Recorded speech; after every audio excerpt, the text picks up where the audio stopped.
The smoke still rose from the ruins of New Denver as Admiral Kyle Harrison stood on the bridge of his flagship, watching the last human stronghold burn.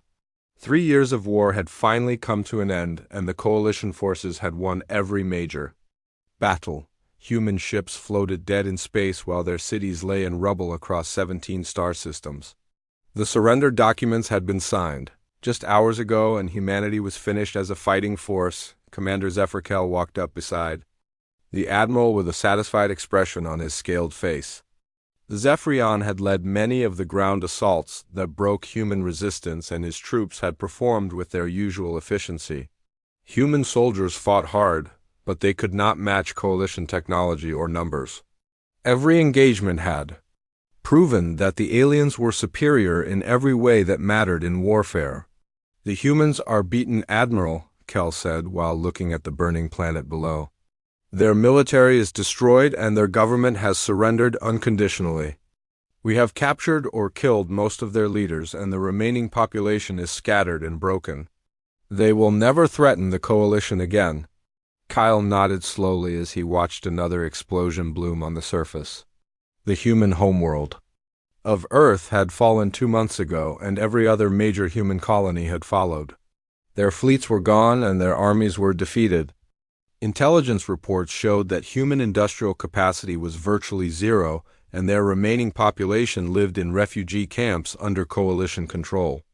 "Make sure our occupation forces are in place," Kyle ordered. "I want garrisons on every human world and strict control over all communication networks. These humans are unpredictable, and I do not want any surprises." Far below on the surface, Lisa Carter crouched in the ruins of what had been a military communications center. The former Marine sergeant had been fighting for 3 straight years and now watched the coalition ships fill the sky above her homeworld. The official surrender had come through on all channels, but Lisa knew something that the aliens did not. She activated her hidden communicator and sent a coded message to contacts across human space. The message was simple, but its meaning would shake the galaxy. The surrender was fake and the real war was about to begin. Dr. Alex Murphy received the signal in his hiding place among the civilian refugees in Camp 7. The coalition guards thought he was just another displaced scientist, but Alex had been preparing for this moment since the war began. He had spent months building trust with other refugees and identifying those who could be useful in what was coming next. The coalition believed they had destroyed human military capability, but they had only destroyed the conventional forces. The real weapon had always been something else entirely. It was the human refusal to accept defeat even when defeat seemed absolute. Alex began activating the sleeper cells that had been placed throughout coalition territory during the 3 years of apparent losing warfare. Captain Jake Williams got the message while working as a janitor in a coalition supply depot. The former Special Forces officer had volunteered for the most dangerous assignment of all, which was to let himself be captured and placed in a work detail. For 6 months, he had mopped floors and emptied trash while mapping every security system and weak point in the facility. Now his real mission could begin. Maria Rodriguez was feeding her children in the refugee camp when her communicator buzzed with the coded signal. The civilian engineer had lost her husband in the bombing of Mars Colony, but she had not lost her determination to fight back. She looked around at the thousands of other human families living under alien occupation and began planning how to turn every one of them into weapons against the coalition. The aliens had made a fundamental mistake in their understanding of human nature. They assumed that military defeat meant total defeat, but humans had been fighting losing wars for thousands of years. They had learned how to lose battles while winning wars and how to turn apparent weakness into ultimate strength. Dr. Sophie Blake received the activation signal in her hidden laboratory beneath the ruins of Chicago. For months she had been working on weapons and technology that could counter coalition advantages. The aliens had superior firepower and better armor, but they had weaknesses that could be exploited by someone who understood their biology and psychology. The coalition celebration continued in orbit, while below them the real human military began to wake up. It was not an army of soldiers in uniform, but a network of ordinary people who had been preparing for this moment. They had jobs in coalition facilities and access to alien technology. They had learned the enemy's language and studied their weaknesses. Commander Ryan Foster sat in his hidden bunker, deep beneath the Rocky Mountains, and coordinated the activation of resistance cells across human space. The Coalition thought they had captured or killed all human military leaders, but Ryan and dozens of others had been preparing for the underground war from the very beginning. The aliens would soon learn that defeating human armies was easy compared to occupying human worlds. Every human civilian was a potential soldier and every coalition facility was a target. The war that the aliens thought they had won was actually just ending its first phase. Kyle Harrison would have been shocked to know that his easy victory was actually the beginning of his worst nightmare. The humans had let themselves lose because losing was part of their strategy. Now the real fight would begin, and it would be like nothing the Coalition had ever faced before. The message spread through human space like wildfire carried by people who looked defeated but were actually more dangerous than any army. They had learned from every guerrilla war in human history and adapted those lessons to fighting aliens among the stars. Lisa Carter smiled grimly as she prepared to disappear into the ruins of her world. The Coalition thought the fight was over, but humans were just getting started. 6 months had passed since the Coalition declared victory over humanity, and Admiral Kyle Harrison was beginning to worry about the strange problems affecting his occupation forces. Supply convoys were disappearing between star systems without sending distress signals. Communication arrays were failing at an alarming rate, and equipment breakdowns were becoming so common that his engineers could not keep up with repairs. Commander Zephyr Kell stood in the command center of the New Denver garrison looking at yet another report of system failures. 3 more transport ships had gone missing in the past week, and the orbital defense platforms around Earth were operating at only 60% capacity. The technical staff blamed it on post-war infrastructure damage, but Kell was starting to suspect something else. "These failures are too convenient," he told his aide while reviewing the latest incident reports. "Power grids fail just when we need them most, and our sensor networks go dark whenever something important happens. Either human technology is worse than we thought, or someone is making these problems happen on purpose." The truth was far worse than Kell suspected, because Captain Jake Williams was systematically destroying Coalition operations from within their own facilities. The former Special Forces officer had spent 6 months learning how every piece of alien technology worked and where its weak points were located. His team of former soldiers now held maintenance jobs throughout the occupation zone, and they were very good at making accidents happen. Jake stood in the engine room of a Coalition battlecruiser pretending to check coolant levels while actually installing a virus in the ship's computer system. The virus would lie dormant for weeks before triggering a cascade failure that would leave the ship dead in space. By the time anyone figured out what had happened, Jake would be working on another ship in another system. The Coalition's advanced technology had become their greatest weakness because it was so complex that small changes could cause major failures. Jake and his team had learned to make modifications that looked like normal wear and tear, but would cause catastrophic breakdowns at exactly the wrong moment. Dr. Alex Murphy was running his own operation from the refugee camps where he had organized a network of human civilians who appeared to be model prisoners. The refugees worked in Coalition facilities as janitors and clerks and food service workers, but they were actually gathering intelligence and planting surveillance devices throughout the occupation zone. Alex had discovered that the Coalition species were surprisingly predictable in their habits and routines. They followed the same procedures every day and trusted their technology to handle security. This made it easy for human infiltrators to map their operations and identify targets. For sabotage, Maria Rodriguez had turned her job in the Coalition motor pool into a perfect cover for resistance activities. She serviced the vehicles that transported Coalition officers around the city, and she had installed tracking devices in every one of them. Her network of human workers could monitor the movement of every important alien in the occupation force, but Maria was doing much more than just gathering information. because she was also recruiting new resistance members from among the human civilian population. Every day she identified people who had lost family members to the coalition and were ready to fight back. The occupation force was creating its own enemies without realizing it. Dr. Sophie Blake had been working on weapons specifically designed to exploit coalition weaknesses, and her research was finally paying off. She had developed a sonic weapon that could incapacitate the sensitive hearing organs of most coalition species and an electromagnetic pulse device that could disable their cybernetic implants. More importantly, Sophie had figured out how to modify standard coalition equipment to work against its original users.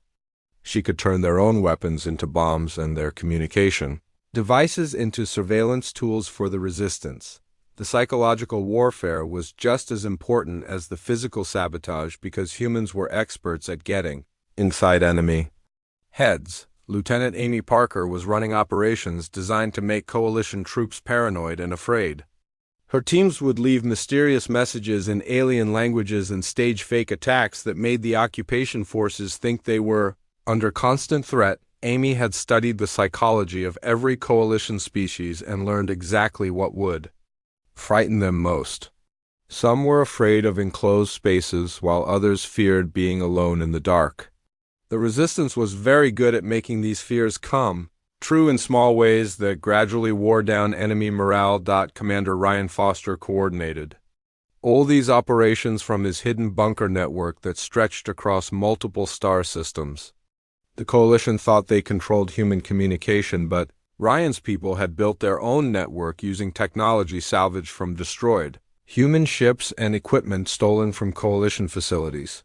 The resistance was growing stronger every day as more humans learned that the surrender had been a deception. People who had given up hope were suddenly energized by the knowledge that the fight was continuing in secret. Every coalition abuse created 10 new resistance members who were eager to strike back. The aliens were starting to realize that occupying human space was much more difficult than conquering it had been. Their troops were nervous and their equipment was unreliable. Supply lines were constantly disrupted and communication systems failed at critical moments. The easy victory was turning into an expensive nightmare. Kyle Harrison called an emergency meeting of all coalition commanders to discuss the deteriorating situation. He suspected that organized resistance was responsible for many of their problems, but he had no proof and no clear targets to strike back against. "We are fighting ghosts," he told the assembled officers. "Our enemies are invisible and they strike without warning. We must find these resistance leaders and crush them before they can do more damage."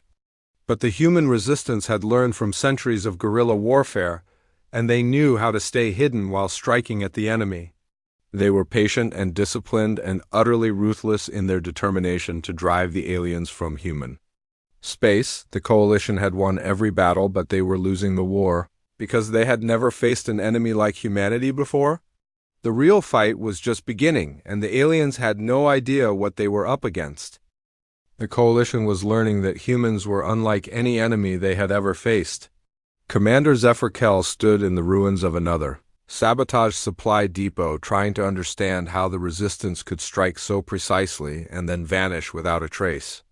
His forces had superior technology and overwhelming numbers, but they could not catch an enemy that looked exactly like the civilians they were supposed to be protecting. Admiral Kyle Harrison had declared martial law across all human territories, but the crackdowns only seemed to make the resistance stronger. Every heavy-handed response to sabotage created more angry humans who were willing to fight back.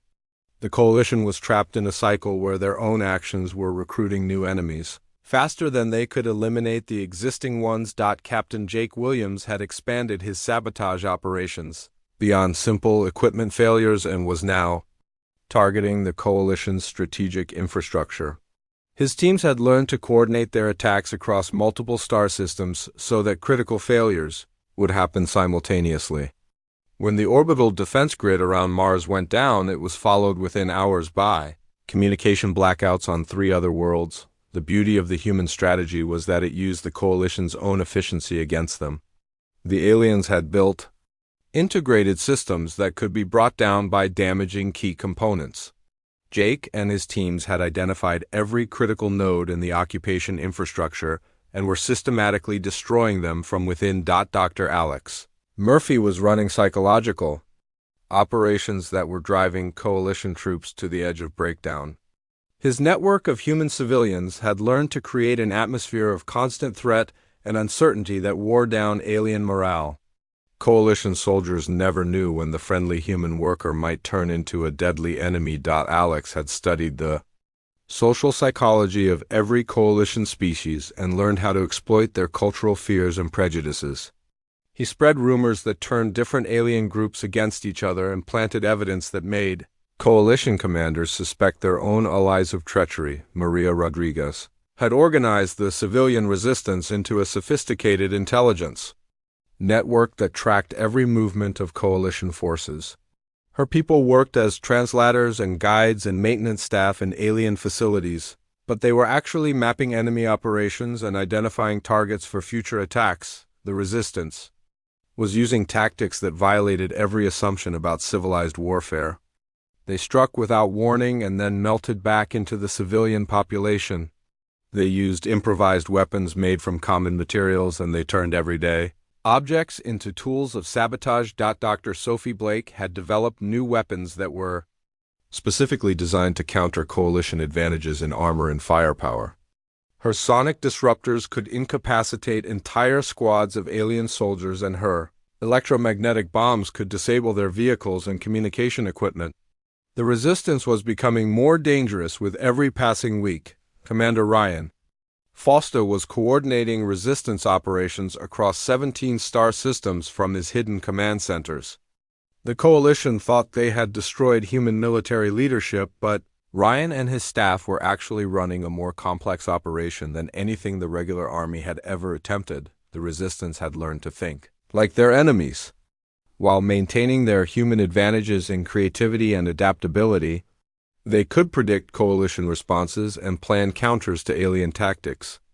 Every coalition strength became a weakness when properly exploited by human ingenuity. Lieutenant Amy Parker was leading raids that captured coalition equipment and personnel for intelligence gathering. Her teams had perfected the art of hitting enemy installations hard and fast before disappearing into the civilian population.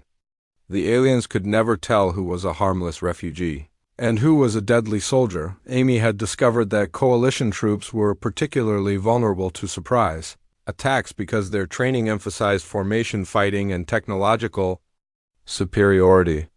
They did not know how to respond to enemies who ignored the rules of engagement and struck from unexpected directions. The psychological impact on coalition forces was becoming obvious as alien soldiers showed signs of stress and paranoia. They jumped at shadows and fired at anything that moved. Some units refused to leave their bases without massive escorts, and even then they moved nervously through human territories that had once seemed pacified.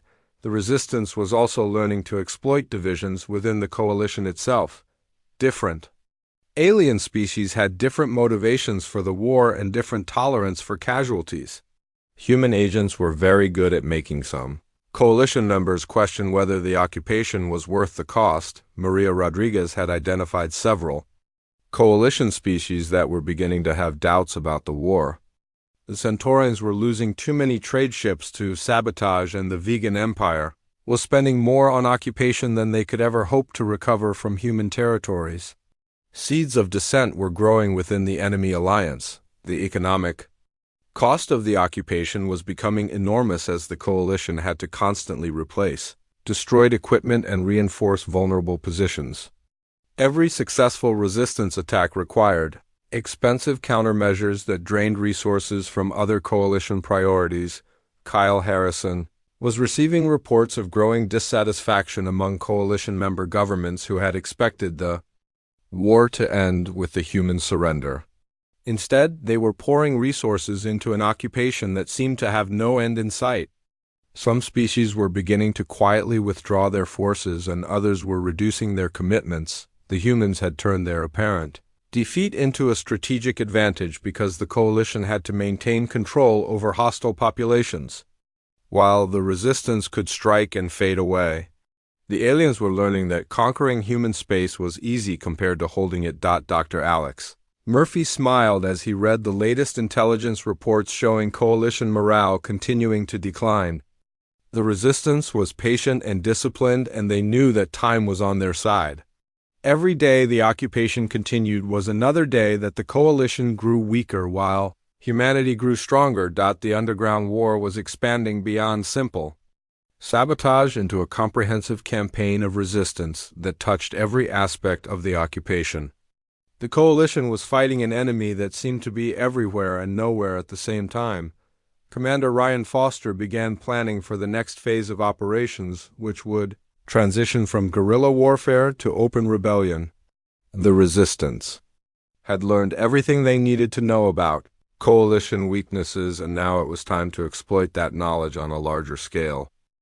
2 years after the supposed end of the war, humanity revealed the true scope of their preparations when hidden shipyards throughout the asteroid belts began producing vessels that no coalition strategist had anticipated. Commander Tony Roberts stood on the bridge of the first new human warship to leave the secret construction facilities and marveled at how different this vessel was from the ships that had been destroyed in the conventional war. The new human fleet was designed specifically for asymmetric warfare against technologically superior enemies. The ships were smaller and faster than traditional battleships, but they carried weapons that could exploit every weakness in coalition armor and shielding. Dr. Greg Stevens had spent 2 years developing technology that turned coalition advantages into vulnerabilities. Admiral Kyle Harrison received his first report of the new human ships when 3 coalition cruisers simply vanished from their patrol route near the Jupiter mining stations. There had been no distress signals and no debris, but long-range sensors had detected energy signatures that matched no known human technology. The resistance was transitioning from guerrilla warfare to open rebellion as human forces emerged from hiding with capabilities that surpassed even coalition standards. Captain Ninia Davis led the first major counteroffensive when her squadron retook the orbital stations around Earth in a lightning campaign that demonstrated how much humanity had learned from their apparent defeat. The coalition had assumed that destroying human industrial capacity would prevent any military recovery, but they had not understood how resourceful humans could be when fighting for survival. The hidden shipyards had been built using salvaged materials and captured coalition technology that had been reverse-engineered and improved upon. Colonel Beth King commanded ground forces that were emerging from underground bunkers with equipment that looked familiar but performed far better than anything the coalition had seen before. Human engineers had taken basic coalition designs and modified them in ways that the original creators had never imagined possible. The psychological impact on coalition forces was devastating because they had been told that humanity was finished as a military threat. Now they faced enemies who fought with a combination of tactical brilliance and strategic ruthlessness that violated every assumption about civilized warfare. Dr. Sophie Blake had perfected weapon systems that exploited fundamental flaws in alien biology and psychology. Her sonic weapons could incapacitate entire coalition units, and her psychological warfare devices could drive enemy soldiers to complete breakdown. The humans were fighting a war that attacked both body and mind. Commander Ryan Foster coordinated the rebellion from command centers that had been hidden for years while appearing to be ordinary civilian facilities. The coalition had been looking for military bunkers, but the real human command structure was distributed through schools and hospitals and shopping centers that looked completely innocent. The resistance had learned to use coalition surveillance technology against its creators by feeding false information into alien databases and communication networks. Coalition commanders were receiving reports that showed human activity exactly where the resistance wanted them to look, while real operations proceeded undetected. Lieutenant Amy Parker was leading raids that captured coalition personnel for interrogation and prisoner exchange.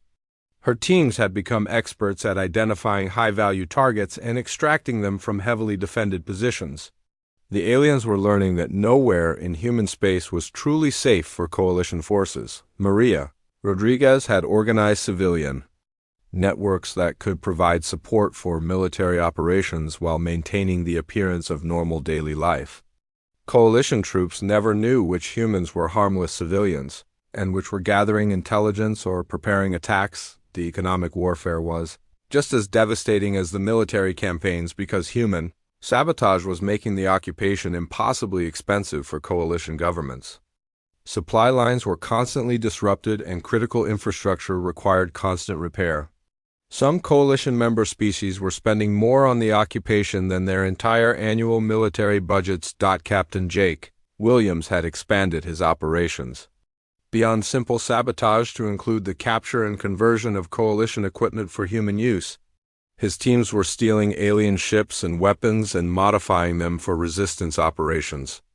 The coalition was literally being defeated by their own technology. Dr. Alex Murphy was running disinformation campaigns that were turning coalition member species against each other. His psychological operations had convinced several alien governments, but their allies were planning to abandon them in human space. The coalition alliance was showing cracks that widened with every human victory. The battlefield tactics employed by human forces were unlike anything in coalition military doctrine. Human commanders thought in 3 dimensions while their enemies were trained for conventional fleet engagements. Human ships appeared from impossible angles and struck at targets that should have been invulnerable. Admiral Kyle Harrison called emergency meetings with coalition leadership to discuss the deteriorating strategic situation. The occupation was failing and several member species were already withdrawing their forces. The easy victory over humanity was becoming a disaster that threatened to destroy the coalition itself. Commander Zephyr Kell found himself fighting an enemy that had grown stronger and more dangerous with every month of apparent defeat. Human forces were better equipped and better trained than they had been during the conventional war. The resistance had used their time in hiding to prepare for exactly this kind of campaign. The revelation that human surrender had been part of a larger strategy was shocking to coalition leaders who had believed their own propaganda about human weakness. The aliens were discovering that they had been fighting a shadow war while the real human military rebuilt itself in secret. Dr. Greg Stevens unveiled weapons that could penetrate coalition shields and armor that had been considered impregnable. Human technology was advancing faster than alien countermeasures could be developed. The coalition was losing the technological advantage that had given them victory in the conventional war. The cost of maintaining control over human space was becoming prohibitive as coalition casualties mounted and equipment losses accelerated. Member governments were questioning whether any possible benefit from the occupation could justify the enormous expense in blood and resources. Captain Nina Davis reported that human morale was higher than it had been since before the war began, because people could see that the resistance was winning. Every coalition defeat brought more volunteers for the rebellion and more support from the civilian population. The coalition faced a choice between escalating the conflict to levels that would destroy human civilization or negotiating a withdrawal that would preserve their remaining forces. The war that had seemed to end with human surrender was actually entering its most dangerous phase. The final phase of the war revealed that humanity's apparent defeat had been part of a strategy developed by military planners who understood that humans could never win a conventional war against the coalition but might triumph in the conflict that came afterward. General Scott Mitchell emerged from his supposed death to coordinate the final human offensive, and the galaxy learned that human strategic thinking operated on timescales that other species found incomprehensible. Admiral Kyle Harrison stood in his command center watching his fleet retreat from the Sol system as human forces reclaimed their homeworld with a ferocity that bordered on supernatural.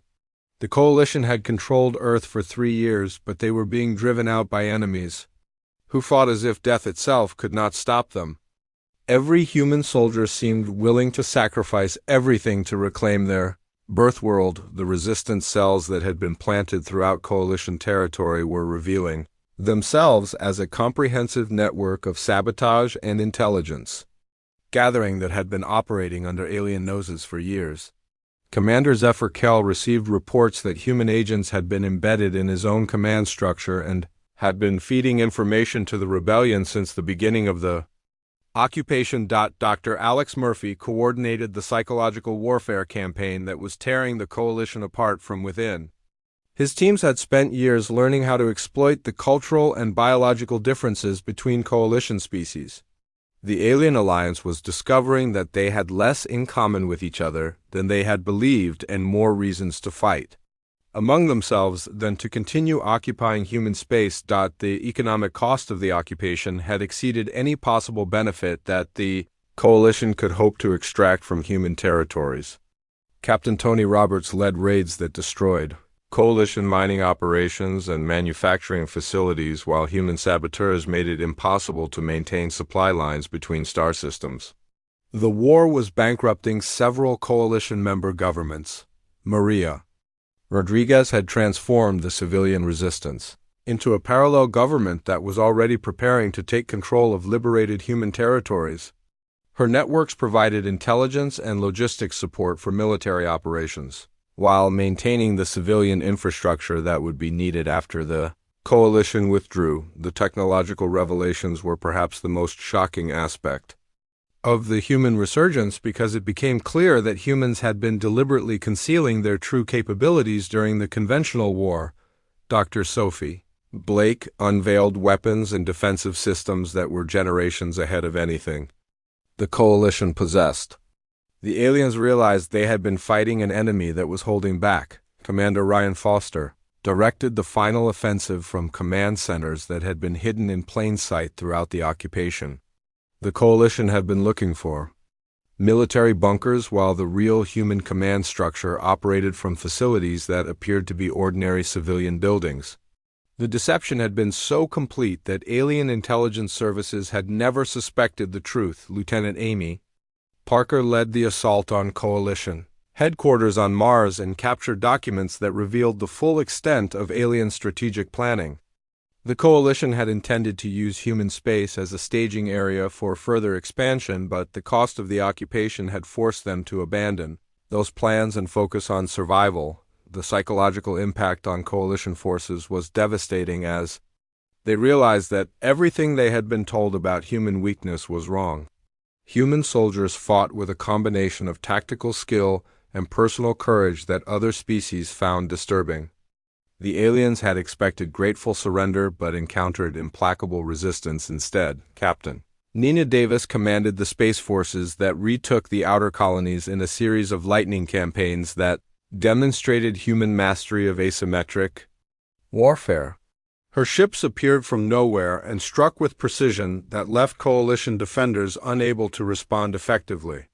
The humans had learned to fight in ways that negated every coalition advantage. Dr. Greg Stevens revealed that human technology had advanced far beyond what the aliens possessed because humans approached scientific problems differently than other species.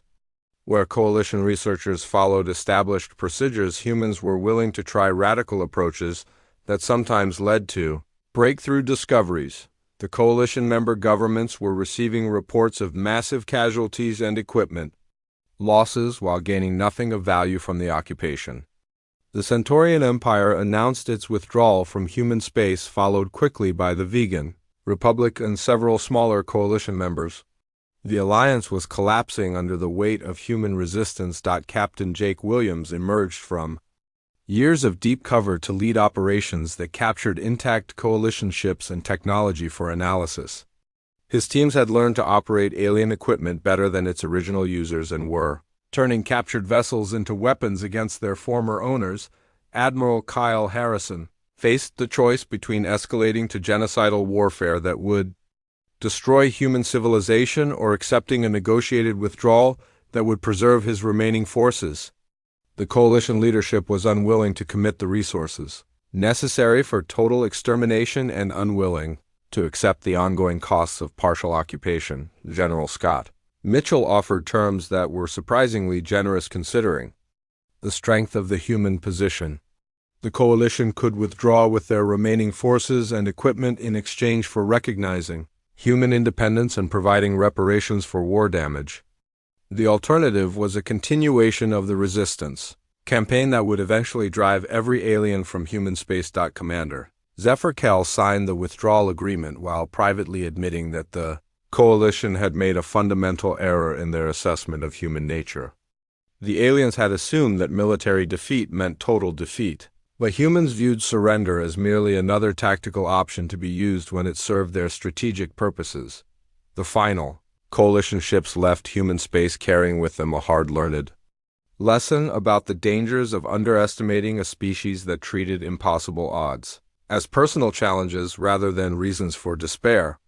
The war had ended not with human victory but with alien exhaustion as the coalition discovered that some enemies become more dangerous when they appear to be defeated. Dr. Alex Murphy and former Sergeant Lisa Carter met in the ruins of New Denver to discuss the next phase of human expansion into the galaxy. The coalition retreat had left a power vacuum that humanity was uniquely positioned to fill. The aliens had intended to conquer human space but had instead taught humans how to conquer the galaxy. The resistance had proven that human civilization possessed qualities that made it nearly impossible to destroy through conventional warfare. The coalition had won every battle but lost the war because they had never understood that humans became most dangerous when they had nothing left to lose and everything to fight for.